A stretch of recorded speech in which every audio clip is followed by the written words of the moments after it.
Buenas tardes, amigos. Estamos encontrándonos para iniciar diálogos y como les habíamos informado el fin de semana, nos acompaña, ya está aquí con nosotros, la ingeniera Mae Montaño. Mae, que es asambleísta nacional, es independiente ahora, activista política, por supuesto. Ha planteado como asambleísta nacional un juicio que mucha gente habló, muchos creían que había que hacerlo, pero nadie había puesto el cascabel al gato y Mae Montaño está en esta tarea, ¿no? El juicio político al ex Procurador General del Estado, doctor Diego García. Diego García Carrión, algunos decían el chico silencio de los 10 años, porque todo callaba, pero se ve que en todo estaba también. Así es que, bueno, veamos cuáles son los planteamientos. Mae, buenas tardes, bienvenida.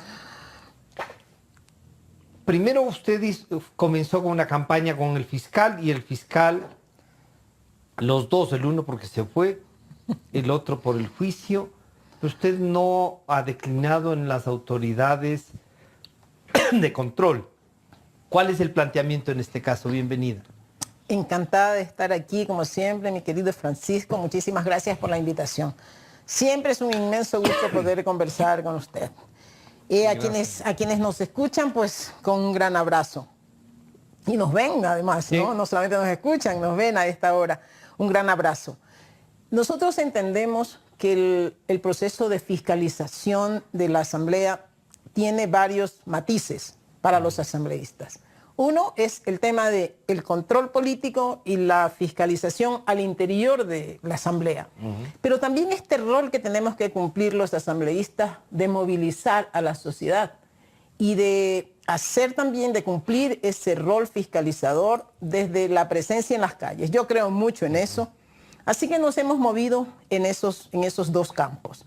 Y como recordabas, este tema de los fiscales, empezando por el famoso Chiriboga, que algún día lo tendremos que ver en el lugar que le corresponde, la historia le tiene que dar ese espacio en la cárcel que le espera, y luego el fiscal Vaca, todos con sus bemoles y sus matices.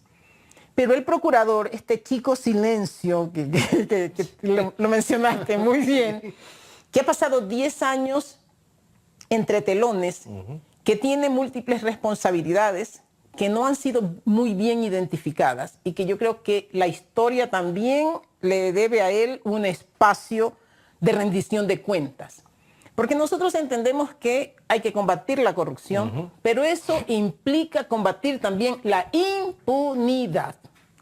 Y aquellos que fueron parte de la farra de los recursos de los ecuatorianos, de diversas maneras, también van a tener que responder a esta tarea que coge más fuerza en este tiempo, que es que devuelvan lo robado. Porque robar no es solamente las coimas. Claro. Robar también es perjudicar al Estado. Es haber dañado los recursos de distintas maneras. O haber utilizado de manera alegre los fondos del Estado. Eso implica también robarle al Ecuador. Y esos van a tener que responder por esos recursos mal utilizados. Así que nos decidimos abrir un espacio previo de investigación. Y dijimos hace algunos meses a los medios de comunicación y desde luego a través de ellos a los ecuatorianos que íbamos con el juicio político al procurador, que no se iría tranquilamente a su casa. Porque renunciar e irse al inicio de su tercer periodo. Como lavarse las manos. Me fui y aquí me quedo callado. Después de 10 años de haber cometido varios errores y de haber incumplido por lo menos en sus funciones. Así que dijimos, no importa, nosotros no actuamos por un asunto eminentemente mediático. Más allá de que es importante, porque ¿no es cierto? Como dicen los asesores. Claro, es el momento y es importante. ¿No es cierto? Que lo que no está en los medios no existe. Exacto. Ahora podríamos decir que si no está en las redes y en los medios, que son las dos cosas, no existe. Pero más allá de eso, dijimos, debemos cumplir nuestra palabra. Le ofrecimos al pueblo ecuatoriano que lo haríamos y lo hacemos. Hay que ser muy serios, muy coherentes y muy responsables. Así que la primera cosa es, lo hicimos. Abrimos un proceso de investigación previo, hasta donde nos fue posible, para presentar un proceso de fiscalización bien fundamentado. Aquí no nos inventamos, aquí no jugamos con la personalidad ni con el prestigio de nadie, ni con la honra menos. Entonces, bien fundamentado, lo más fundamentado posible. Así que hemos presentado causales súper claras, que están respaldadas hasta donde nos ha sido posible, y por eso decimos que hemos presentado por lo menos 21 anexos y 1.487 fojas, como dicen los abogados, de respaldo a esta petición. Así que aquí estamos para hablar de esas causales. ¿Qué sería entonces la primera cosa? Es una evaluación de un poco más de 10 años del doctor García Carrión, pero de todo lo que él ha informado, no hay que olvidarnos de que un informe de él es vinculante para las otras actuaciones de las otras partes de la institucionalidad ecuatoriana. Así es, así es. Y eso facilita o puede incluso en un momento dado frenar lo que se debe hacer. ¿Cuál sería el primer caso a través del cual ustedes dicen Diego García en esta parte no cumplió? Si me permite, Francisco, en este diálogo, y para ser serios, yo quiero leer la parte constitucional del artículo 237, donde determina con exactitud cuáles son las funciones y responsabilidades del procurador. Del procurador. Punto de partida. Ya. O sea, vamos primero a iniciar con lo que él estaba obligado. Por lo que cobró salarios por 10 años. Exactamente. Más de lo que he visto, más de $1 millón. 10 años. Entonces, el 237 es tan explícito que dice corresponderá a la procuradora o procurador general del Estado. No son roles de la Procuraduría, son los roles del procurador. Uno, la representación judicial del Estado. Por eso le llaman el abogado del Estado. Dos, el patrocinio del Estado y de sus instituciones. Todas las instituciones públicas, cuando tienen controversias, diferendos o arbitrajes, tienen que estar representados por el procurador. Tercero, el asesoramiento legal y la absolución de las consultas jurídicas a los organismos y entidades del sector público con carácter vinculante. O sea, que es lo que decía el señor en sus asesorías, un poco de tenía que ser cumplido. Claro. Eso es lo que había que ser. Y hay que considerar eso para cuando veamos las causales. Sobre la inteligencia o aplicación de la ley, en aquellos temas en que la Constitución o la ley no otorguen competencias a otras autoridades u organismos. Eso también hay que considerarlo. Y el punto 4 es controlar con sujeción a la ley y los actos y contratos. Todos los actos y contratos tienen que estar sujetos a la ley y el procurador tenía que hacer cumplir eso.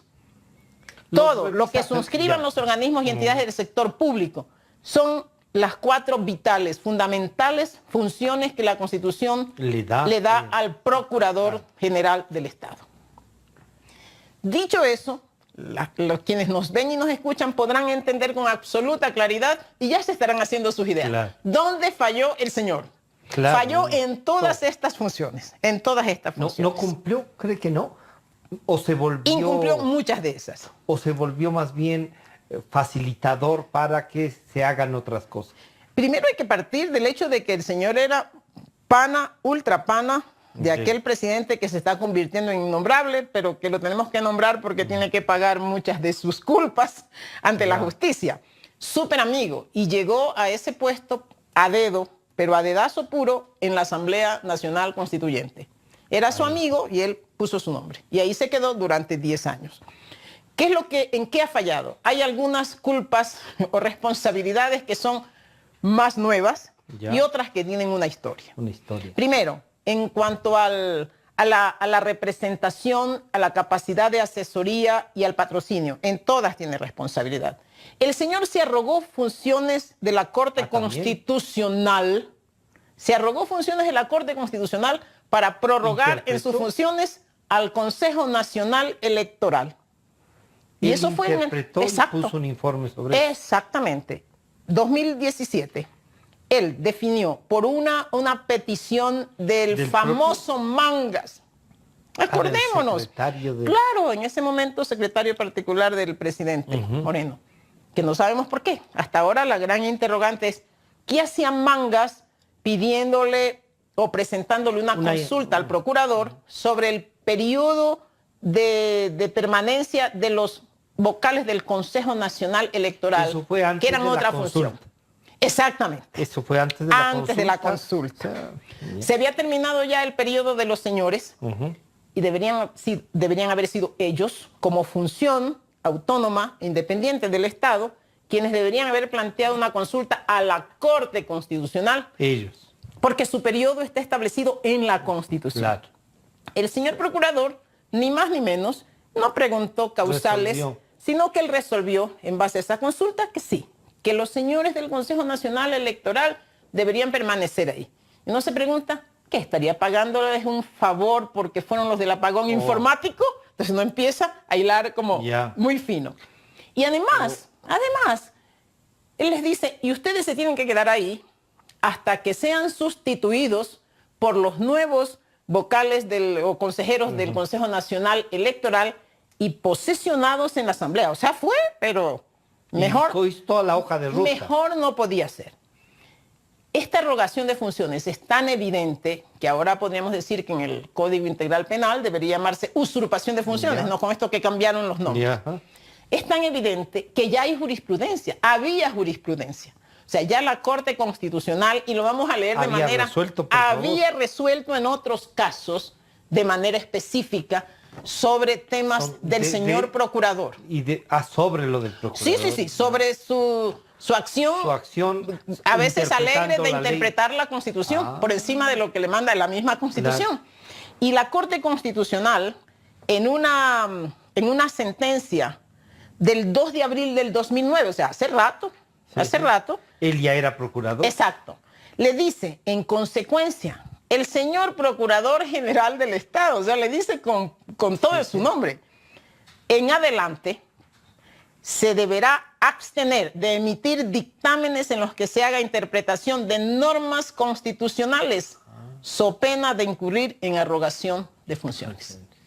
Pero el señor... La anticiparon porque ya había hecho algo. Exactamente. Porque ya él en la ley...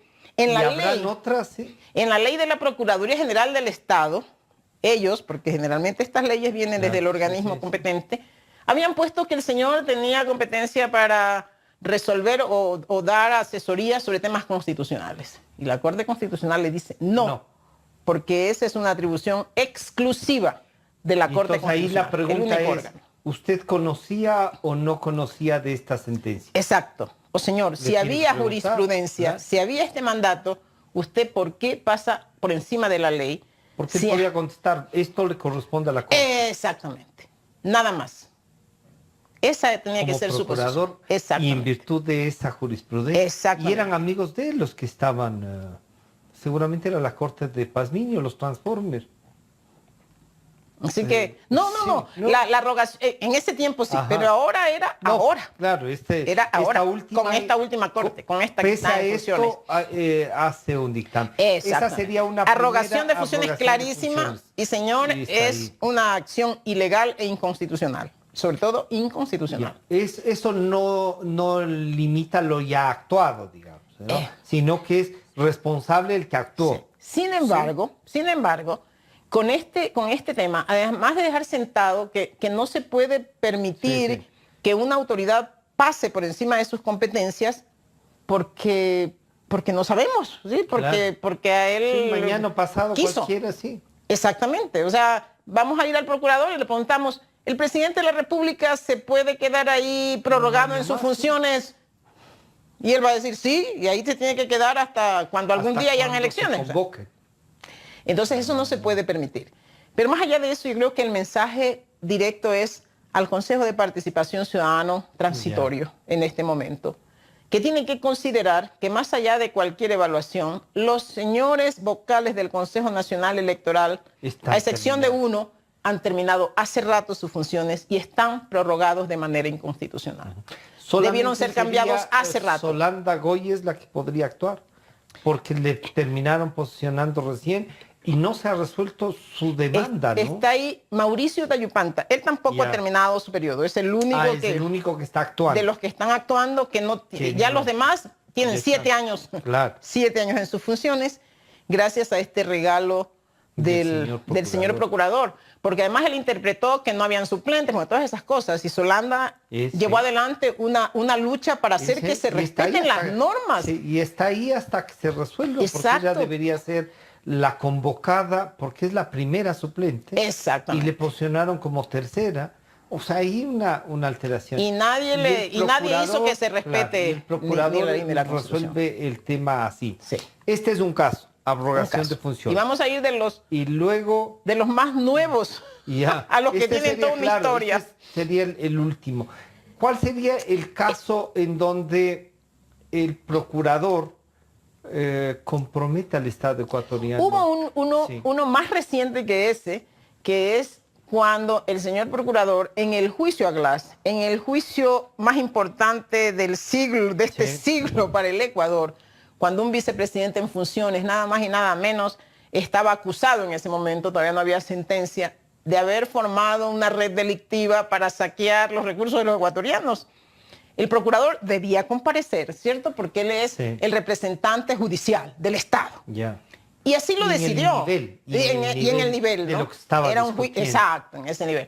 Entonces él decidió que sí, hasta ahí todo bien. Decidió también plantearle a los jueces una compensación al Estado por los daños. Y estamos hablando del juicio Odebrecht y de la asociación ilícita.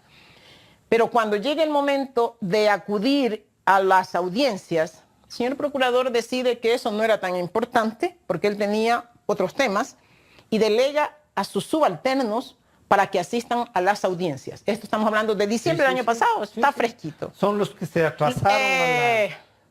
Los señores se atrasaron y, por tanto, los jueces en el tribunal dijeron, esto no es un juego, señores. Así que usted, procurador, porque ellos era en representación del procurador, se queda fuera de las audiencias y, por tanto, deja indefenso al Estado sin representación. No actuó personalmente. Exactamente. ¿Cuál fue su interés? ¿Por qué? ¿Cómo valoró usted que en una cosa tan importante usted no debería acudir? Si nada más y nada menos que estaba el fiscal general del Estado en juicio de fuero de corte. O sea, a esos niveles. Claro. O sea, usted, señor... Estaban actuando las principales autoridades y juzgando a un vicepresidente de la República en funciones y ex vicepresidente también. Y claro, respondió a los medios de una manera tan ligera y tan liviana que dijo, bueno, yo no me podía poner en otro cuerpo para evitar más o menos algo así, que lleguen atrasados.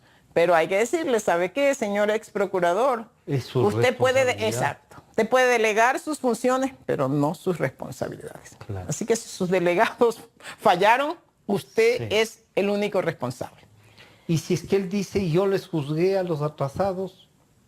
Ahora nosotros les juzgaremos a usted, porque aquí estamos, usted está aquí para responder a la función de control político de la Asamblea.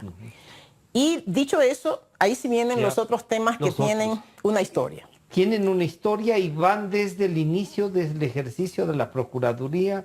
Porque ¿cuántos temas son primero, antes de ir...? Son varios temas, pero nosotros para esta didáctica y metodología del juicio hemos establecido 4 causales. Las 2 de las que ya hemos hablado, la arrogación de funciones, el incumplimiento de su función de representación judicial del Estado. Y en la tercera, cómo falló en el patrocinio al Estado y en la defensa de los intereses del Estado en el tema Odebrecht. Específicamente. De manera específica. Y eso es en el caso de su retorno. Exactamente. Después del contrato y él puede decir, pues yo no tengo ninguna responsabilidad en eso. Y de eso va a tener que responder. Y ahí también le hacemos una pequeña historia, pero lo más rápido posible, para entender en dónde se presume la responsabilidad. Entre el 2000 y el 2007, el Estado ecuatoriano, a través de Hidropastasa, había firmado contratos y adendas para construir la central hidroeléctrica San Francisco. Pero también ya había contratado otras grandes obras, ¿no es cierto? Toachi, Pilatón, Baba, el aeropuerto de Tena, etcétera, etcétera. Y en todas esas obras había ya una serie de problemas, de incumplimientos y de glosas. Glosas pendientes. Pendientes. O sea, todo eso configuraba ya la cara de Odebrecht en el Ecuador. Hasta el 2007. En el 2008 viene el gran remesón. El presidente Correa... Dice que lo sacaba. Exactamente. Dice, la hidroeléctrica San Francisco está fallando, tiene unos tremendos problemas y por tanto el suministro de energía eléctrica para el país corre en peligro. Causó una serie de daños. Y por tanto, esta empresa que ha afectado inclusive la seguridad del Estado, todo eso dijo Correa, pues tiene que irse del país. Se va Odebrecht en el 2008, los echan. En vez de enjuiciarlos y de cobrarles todo lo que había y los juicios, los echan. Los echan. Pero ya habían los juicios, ya habían más glosas, ya habían todas estas diferencias grandes con Odebrecht. Lo que extraña es por qué en el 2009, 2010, Hidropastasa, que era la que representaba al Estado, al sector público, en esta contratación, exacto, con Odebrecht, decide entrar a unos acuerdos extrajudiciales. Pese a que el proceso en el juicio había iniciado y estaba bastante avanzado, habían las glosas del Contralor. Que por lo menos por 60 millones ya habían glosas que estaban en la responsabilidad de la Contraloría, para decirlo más claro, del Contralor General del Estado. Pero por esta vía separada, entonces Hidropastasa entra en este acuerdo, como llaman, extrajudicial. O sea, vamos fuera de los... Bueno, sí se dan, ¿no? Sí, se dan porque en el contrato se establece... para terminar y bajar costos de todo eso, pero el reconocimiento del primero lo que ya estaba puesto en marcha. Entonces entran en esas negociaciones y establecen un convenio y se llama convenio transaccional para transar actos públicos entre una institución del Estado y el sector privado.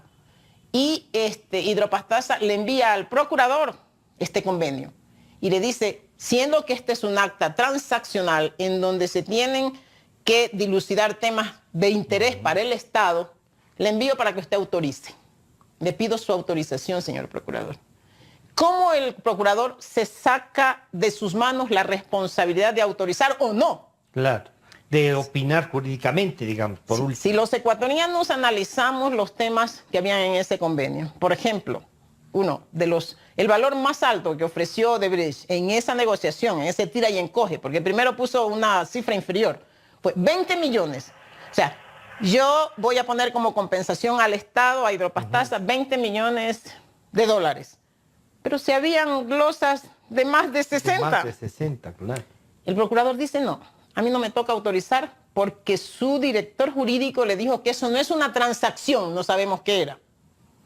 Dijo que eso no era una transacción. Un informe del director jurídico diciendo... Claro, porque él siempre... Exacto. Esto no es una transacción, así que el procurador decidió asesorar, no autorizar. Eso es una habilidad. Dijo, como no es una transacción, señor, si se llama convenio transaccional, tiene todos los elementos de una transacción. Es un acto de una institución pública, como dice la Constitución. Para asesorar, está para dilucidar. En esos casos. En esos casos él tenía que haber profundizado, haber visto de fondo todos los elementos del convenio. Y no basarse en lo que dice el asesor jurídico. Asesoría. Yo voy a asesorar. Y asesora de una forma tan ligera, tan superficial, que se queda en la forma del convenio. Y establece en esa asesoría una frase que hay que decirla puntualmente. Dice, para dar su aval, dice, los condicionamientos establecidos por una parte, se refería a Odebrecht, porque Odebrecht condicionaba. Dice, yo voy a compensar con esto, pero esos valores me los van a cargar al monto de las glosas. O sea, establecía sus propias condiciones. Y entonces, pero eso significaba que el Contralor también estaba y el fiscal también estaba. Exacto. Pero el procurador no pidió, porque como no era para él una transacción, él no notifica a nadie, sino que él decide... Por una parte, sí, dice, los condicionamientos establecidos por una parte no contravienen normas de derecho.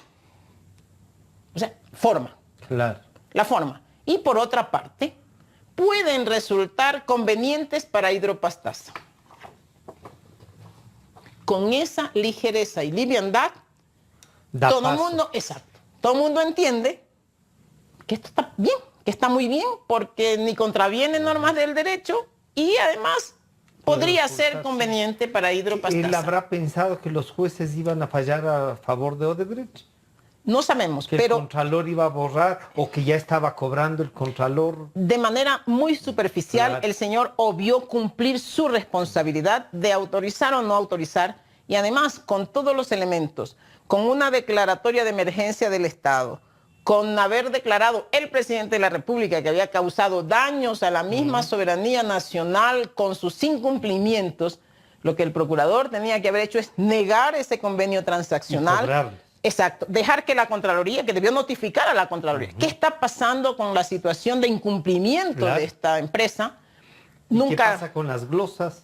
¿Se sabe, Mae, si esas glosas fueron cobradas? Se supone, si ese convenio se eliminaron esas glosas. Se supone que él no dijo nada, ni tocó el tema glosas. El Contralor se sintió, o sea, si ya el defensor del Estado dice que esto es beneficioso para Hidropastasa, que representa... Vamos, entonces se sintió como... jugaron más de 60 millones de dólares. El procurador nunca dijo, esta empresa no debe volver a contratar con el Estado hasta que no haya resuelto todos sus inconvenientes, sus glosas, sus juicios. Además de acuerdo a la ley, si hay una empresa con incumplimiento, no puede contratar. No defendió los intereses del Estado, está claro. Odebrecht regresa, porque con eso se abrió la puerta, regresa, establece su convenio con Hidropastasa, se desvanecen las glosas, viva la fiesta y regresa para seguir contratando. Los grandes contratos de Odebrecht se dan después del 2010, después de este convenio transaccional. ¿Dónde está la defensa que hizo el señor procurador del Estado? Además, ¿a quién le pidieron? Porque Hidropastasa le pide. ¿Se sabe algo? Si bien este era un acta transaccional extrajudicial, ¿cómo dieron por terminado, Mae, los juicios? Ahí es donde los fiscales y el contralor, que en cierta forma ya sabemos cómo hizo para desvanecer las glosas, hizo sus propias negociaciones. Pero, y la justicia tiene también que... De alguna manera que habrán puesto en la sentencia, como hay un acta transaccional, ahí van a verificar. Mire que hay tantas cosas de Odebrecht que no se han clarificado, que no se han investigado, y sobre este tema, el mismo Glass en su momento advirtió que fue el procurador quien abrió la puerta para que regrese Odebrecht y que debía ser vinculado al proceso de investigación. El defensor del contralor delincuente, del ex contralor delincuente, también planteó que quien había dejado como elementos ahí superficiales. Les dio un instrumento para poder Les dio oxígeno. Y uno se pregunta, ¿te defendía los derechos de Odebrecht o los derechos de los ecuatorianos? Ahí ese es un caso que además, si se le pone valor, va a más de 60 millones. Pero lógicamente. Algunos decían que con multas, con glosas, era más de 100 millones de dólares, ¿no? Exactamente. Y es lo que tenía que haber profundizado el procurador, que era el defensor del Estado. Tenía que ver cómo recuperamos la plata que ellos incumplieron. Exactamente. Entonces ese señor no ha sido vinculado, no sabemos por qué el fiscal Vaca no lo vinculó para investigarlo. No estamos diciendo que es culpable, pero él tenía que haber rendido cuentas de eso a los ecuatorianos. Así que también aquí el juicio político no es solamente una censura, que en este momento podría ser una simple sanción. No, señores. De aquí queremos ver si se desprenden elementos, como dicen los abogados, de convicción. O sea, le tocará al fiscal. Para que se pueda iniciar y acciones. Que la empresa, porque hasta aquí Odebrecht está pasando de agache, ¿no? Sin embargo, hay que recordar que los jueces sí han determinado y le han determinado a la Fiscalía la necesidad. Y por tanto, si los jueces lo determinan así, es una obligación de la Fiscalía de abrir nuevas investigaciones, como por 8 delitos. O sea, una serie, una gama de delitos que le ha dicho a los que los jueces le han dicho a la Fiscalía, ustedes están obligados a investigar todos estos hechos.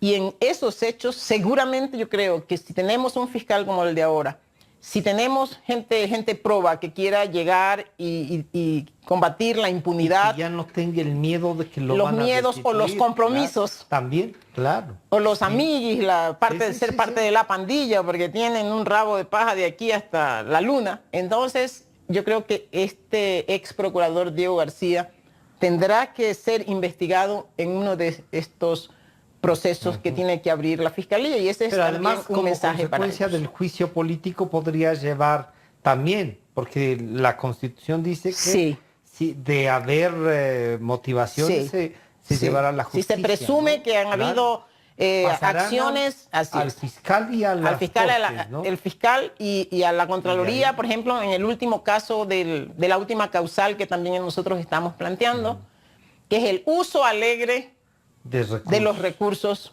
públicos por el señor Este es un caso procurador.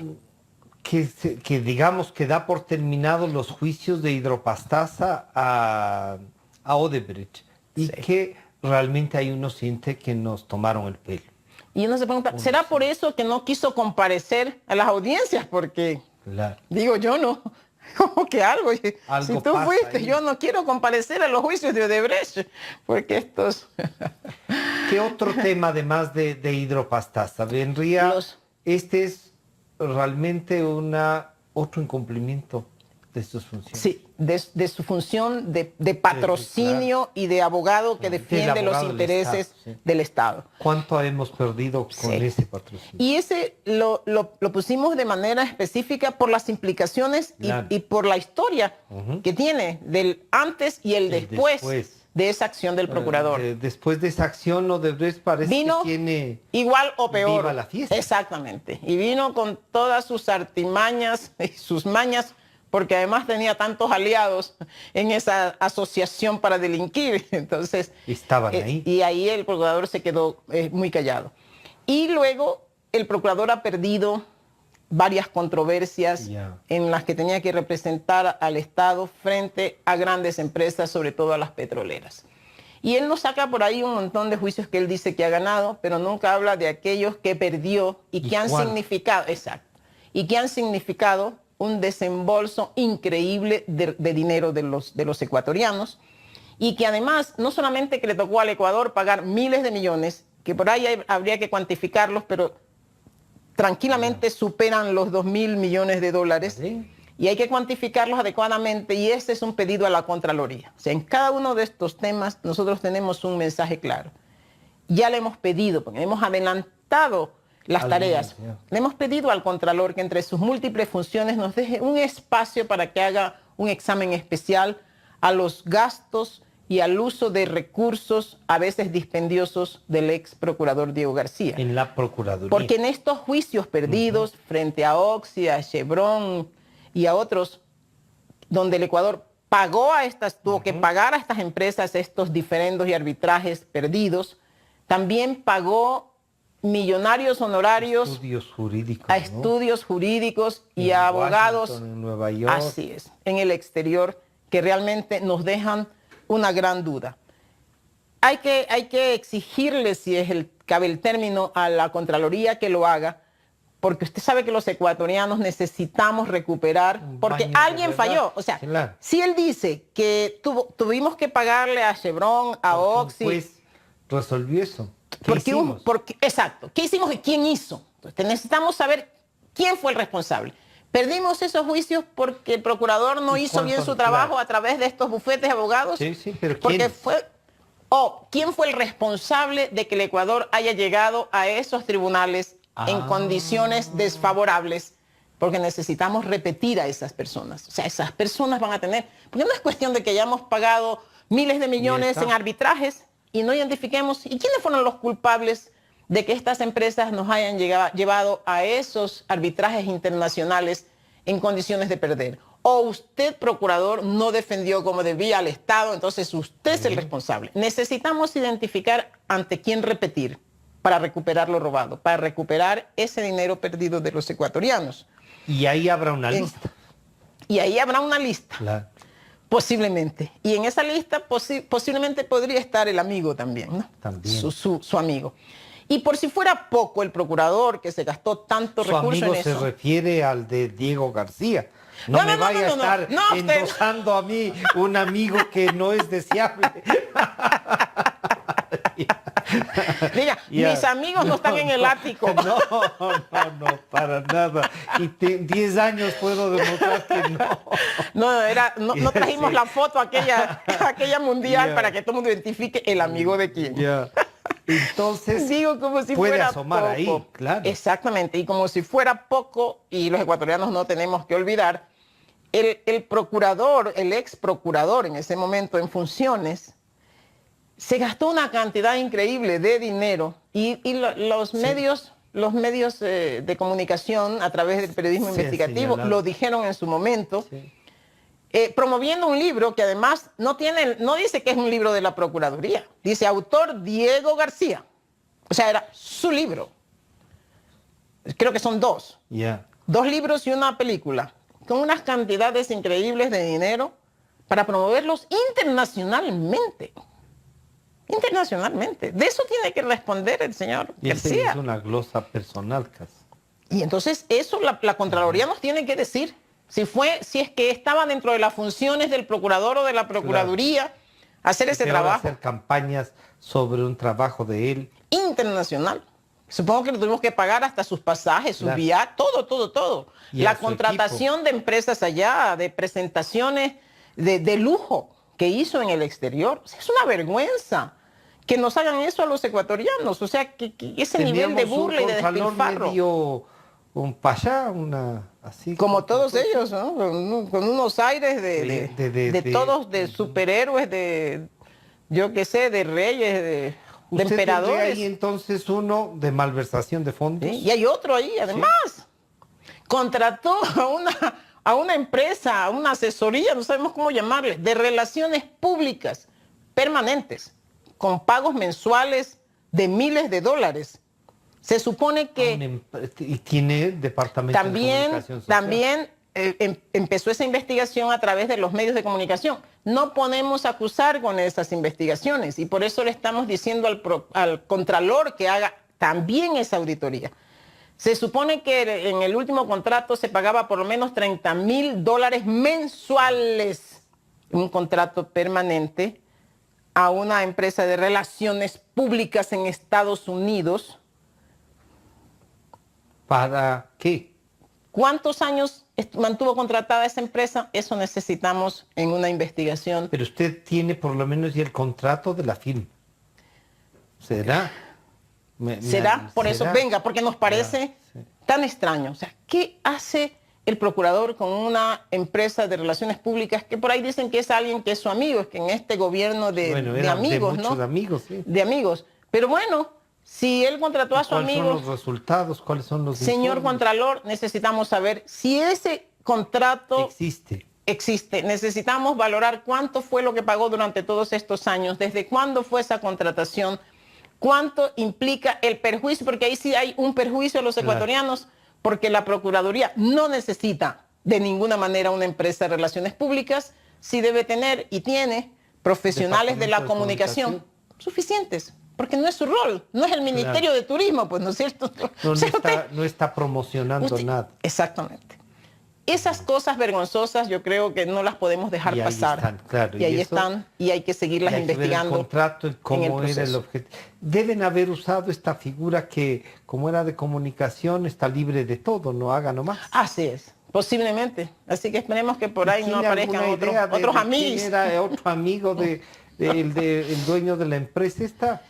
El dueño de la empresa, sí, por ahí están los nombres. Yo prefiero por ahora... Usted va a decir eso en el juicio. Ahí lo diremos. Invitaremos también, ojalá que las personas que hicieron el proceso investigativo quieran acompañarnos y puedan ser llamados en este proceso de presentación de pruebas para tener esos elementos, ¿no? Para que los integrantes de la Comisión de Fiscalización tengan más elementos sobre esos temas. Ideal sería contar con el proceso de la Contraloría, porque solo con esa base entonces sí podíamos determinar una presunción de mal uso de recursos y de peculado, porque si hay peculado seguramente estaremos ahí para hacer que la Fiscalía cumpla su rol. Y usted diría ahí, no me voy a ir vía el peculado, voy por incumplimiento de funciones y abrogación de funciones. Sí, porque no puedo acusar por peculado porque no hay un informe de la Contraloría, por eso estamos planteando que ha habido un mal uso de recursos públicos porque él ha utilizado recursos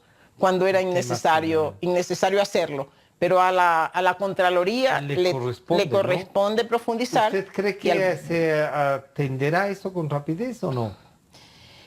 Si tenemos el apoyo de los medios para decir que esto que responda. Es exactamente, que la Contraloría tiene que apoyar este tipo de acciones en el combate a la corrupción, en la búsqueda de transparencia.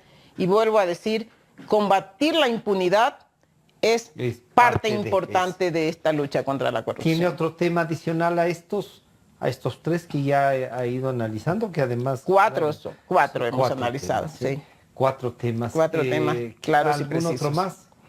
Esté pendiente. Como esto es abierto, el juicio político, yo le digo a los ciudadanos, les decimos a quienes inclusive trabajaron junto al Procurador General del Estado, a los medios de comunicación, que estamos abiertos a recibir denuncias concretas que estén debidamente documentadas, a quienes quieran comparecer también cuando llegue el momento de presentación de pruebas y de recibir a otras personas que puedan presentar estas pruebas y estos hechos. Estamos abiertos para recibirles, así que pues cuenten con nosotros.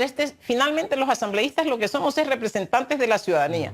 O sea, un juicio político es un juicio de la ciudadanía a sus funcionarios que deben rendir cuentas. ¿Cuántas firmas presentó para el juicio? Presentamos 37 firmas de asambleístas. ¿Y necesitaba cuántas? Necesitábamos 34. 34. El 25%. Las 37 se cumplió. Sí, hemos cumplido. Las formalidades están cumplidas. Sí. Esto de aquí pasa a la comisión de fiscalización. Sí. ¿Y qué tiene que hacer la comisión? Aquí el tema que tenemos en estos juicios políticos es el siguiente. La solicitud, la carta para solicitar el juicio político se lo envía a la presidencia. A la presidencia de la Asamblea. O al presidente o a la presidenta, en este caso, de la Asamblea. Y es ella la que tiene que poner en conocimiento del CAL, para que el CAL lo califique. Y el CAL lo que tiene que hacer es calificar las formalidades. Está bien planteada la solicitud, están bien definidas las causales, tiene el número de firmas, entonces pase a la comisión. Tenemos un pequeño vacío, un pequeño que a veces se hace grande, vacío en la ley. La ley determina los plazos exactos desde el momento en que la presidenta pone en conocimiento del CAL. Ahí le dice, señores del CAL, ustedes tienen 3 días para responder, decir sí o no y dar paso a la comisión. Y de ahí todos los plazos están definidos. Pero no dice qué es lo que tiene que hacer la presidenta. Entonces, ¿qué es lo que ha ocurrido? ¿Cuándo va a poner en consideración? Echa la ley y echa la trampa. Entonces llegan las solicitudes y se quedan congeladas en la presidencia. Y la presidencia no tiene nada que hacer. Nada que hacer. Pero se meten por ese pequeño vacío, si cabe el término. Un vacío mañoso, ¿no? Sí, claro. Por ejemplo, el juicio al superintendente de compañías se presentó en noviembre del año pasado y recién llegó al CAL hace unos días. Está el juicio del ministro de Finanzas congelado desde hace varios meses, del ex ministro de Finanzas, congelado hace varios meses. O sea, está en el escritorio, en el despacho de la presidencia. El juicio a la canciller está en el escritorio de la presidencia. Me parece que ya tiene más de un mes. Pues claro, antes de la elección a la máxima representación de la Asamblea de las Naciones Unidas. Está ahí, no lo ha pasado. Y esperamos que el nuestro no se quede congelado en el despacho de la señora presidenta de la Asamblea. ¿Qué hacer? Porque ella no cumple ningún otro rol que poner en conocimiento del CAL. Le haremos el seguimiento, estaremos contando los días para ver, ya son 8 días. ¿Ya son 8 días? Sí, 8 días. 8 días de que presentamos. Contando desde cuándo. Iremos contando los días porque no entendemos qué hace la presidenta con una solicitud de juicio político. Además cumple los requisitos. Sí, porque además ella no tiene que mirar nada. Ella, presentada la solicitud, tiene que decir... En el siguiente reunión del CAL, señores, pongo en conocimiento esta solicitud. El CAL sí. El CAL tiene que calificar, tiene 3 días. Pero la presidenta no tiene nada que hacer en este proceso. Solo servir de canal. Sin embargo, ahí se quedan congeladas se han quedado. Las peticiones. ¿Hay la posibilidad real de enjuiciar a Diego García o en estos 10 años que ha guardado silencio y tanto? Tiene demasiados amigos y va a pasar lo que les ha pasado a algunos que están ahí, ¿no? No lo sabemos, no lo sabemos. Esperamos a ver cuál es el comportamiento de la presidenta. Por ahí vamos a empezar a ver. Exacto, si ella rápidamente da trámite, como cuando ha sido un tema del interés de ellos, pues rápidamente lo han hecho. Rápido. El juicio al fiscal fue en tiempo récord. El juicio al fiscal fue en tiempo récord. El juicio de Ochoa fue en tiempo récord, porque eran temas... Claro, pero se fueron poniendo, claro, le pusieron al CAL para que decida. Exactamente, rápidamente, o sea, que no se queden congelados. Solo de eso se trata. Nosotros hemos actuado con toda la seriedad. Hemos hecho con mi equipo de trabajo una dedicación exclusiva al tema para hacer las cosas bien, como los ciudadanos se merecen. Como vuelvo a insistir, nosotros no jugamos con la honra de nadie y hacemos un trabajo serio. Y hemos presentado, pues digo, bien respaldada la solicitud. En los casos en que se requiere la acción de la comisión para hacer el pedido de pruebas a distintas instituciones, está muy bien determinado. Las causales, los artículos de la Constitución y de la ley que han sido afectados por el procurador. O sea, tiene todos los elementos, las firmas de respaldo.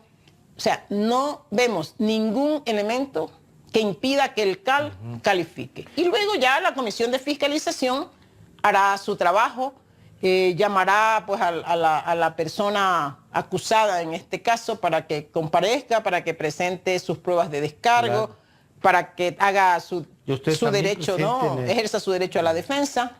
¿Tiene algo personal contra Diego García? No, para nada, en absoluto, porque estos temas no tienen nada que ver. Y se haya ido y le deja su subprocurador de procurador encargado.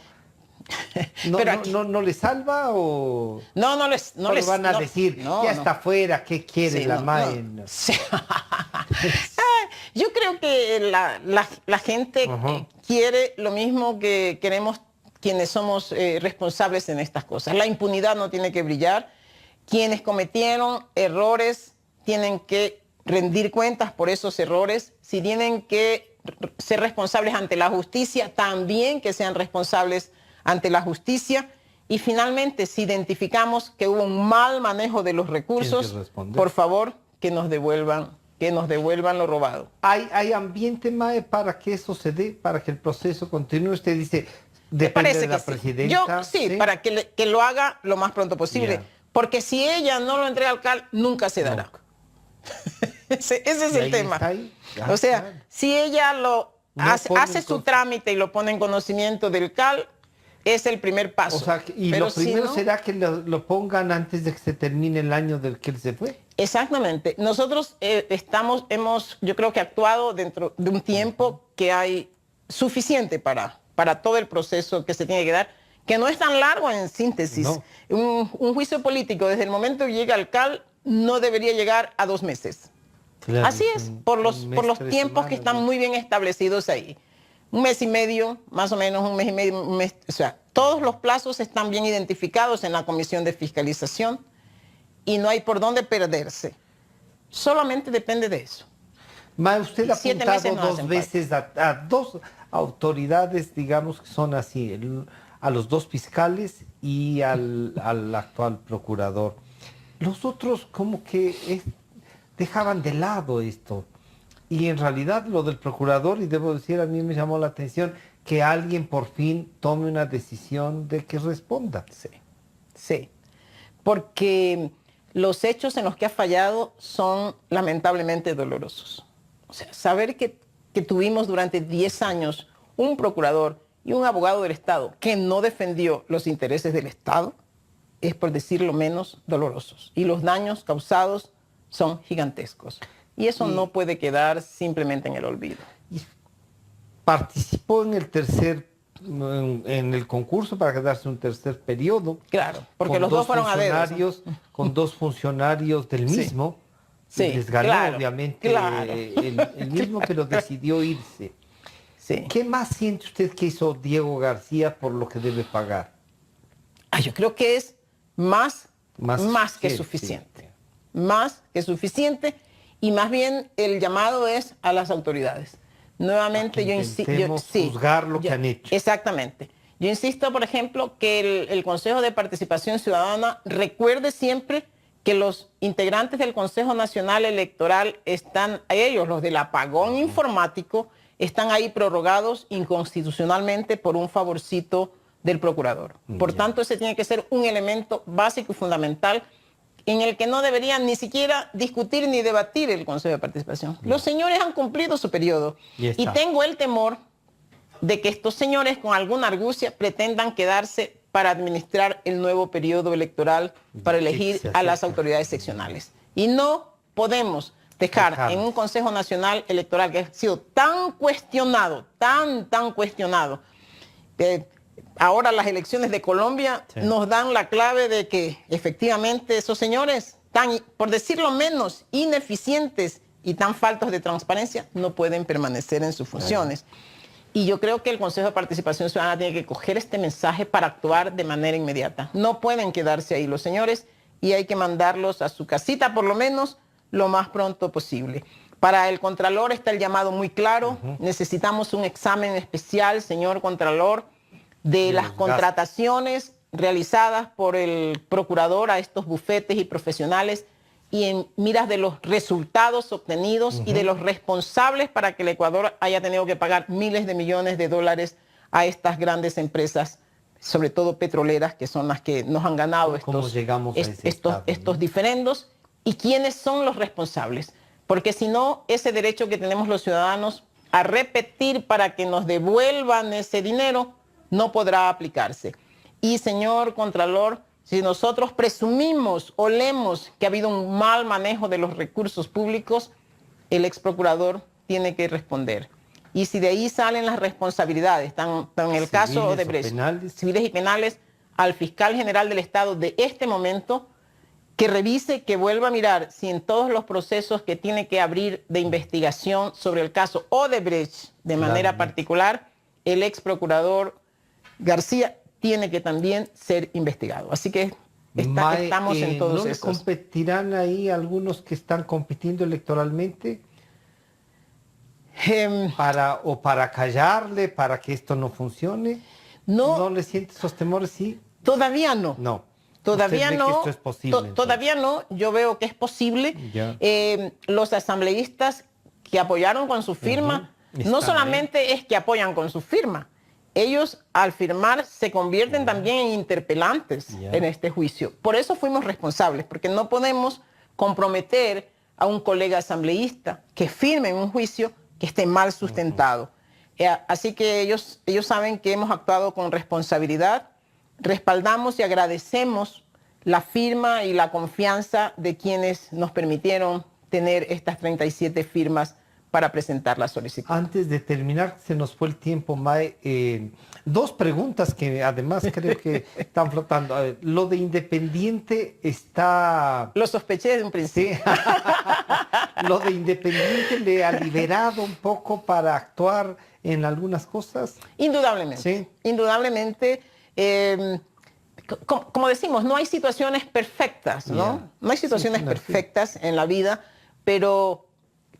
aquello que yo dije cuando salí de la organización, creo que lo estoy cumpliendo. Estoy liberada de la disciplina partidista. Eso me permite entonces actuar de acuerdo a las exigencias, pedidos, sentimientos y aspiraciones de la gente. Estoy haciendo mi trabajo territorial, como siempre, pero de pronto con más intensidad. Sí, lo hemos visto en provincias. Y yo veo que sale gente ya que dice, sí, ¿hay un proyecto político más ahí? Siempre habrá un proyecto en mente. Y yo repito, no para estas elecciones, digo, y vuelvo a decir, no por ahora. Porque por ahí, ya saben, ¿no? Se dice nunca. Sí, no por ahora, señores, no por ahora. Pero Mae Montaño salió de la organización, pero no me voy de la política. Me quedo en la política. Y estos recorridos es para sentir más cerca a la gente. ¿Qué es lo que la gente quiere de Mae Montaño como asambleísta, pero también en la política? Yo no sabía cuando vemos que esté en Loja, que esté en Tungurahua, que esté en el Azuay. ¿En qué campaña está? Yo dije, fue a respaldarle al Chato. ¡Ay, no! Felicitaciones al pueblo de Loja. Mire, el Chato yo lo recordé en algún canal para no hacer publicidad a través de este. Yo dije, recuerden que el padre de la Supercom fue el Chato Castillo. Y eso el Ecuador no se lo perdona. Así que gracias a los lojanos, porque no solamente que se han liberado de una autoridad prepotente y abusiva, sino que nos liberaron al Ecuador completo Demasiado del tiempo. padre de ese monstruo que fue la Supercom. Bueno, ya le invitaremos, Maya, a que nos cuente el proyecto, Con a que mucho vaya gusto. viendo Con y, mucho y también para ver cómo avanza el juicio, ¿no? El juicio político Claro, está planteado, claro que tiene sí. que resolver la Sí. presidenta. Sí, Y bueno, muchas gracias sí. por venir a No, contarnos muchas esto, gracias, Lucía. muchas gracias. A la orden siempre. Gracias. Ha estado con nosotros Mae Montaño. Este es el planteamiento global del juicio al ex procurador general del Estado, Diego García. Estaremos haciendo el seguimiento y, por supuesto, una abreboca que hemos hecho del proyecto político de Mae Montaño. Así es que este programa estará a disposición de ustedes a partir de las 3 de la tarde. Ya les estaremos repartiendo por las redes sociales y muchas gracias por acompañarnos. Que se aceptan ideas y sugerencias para el proyecto. También. Bueno.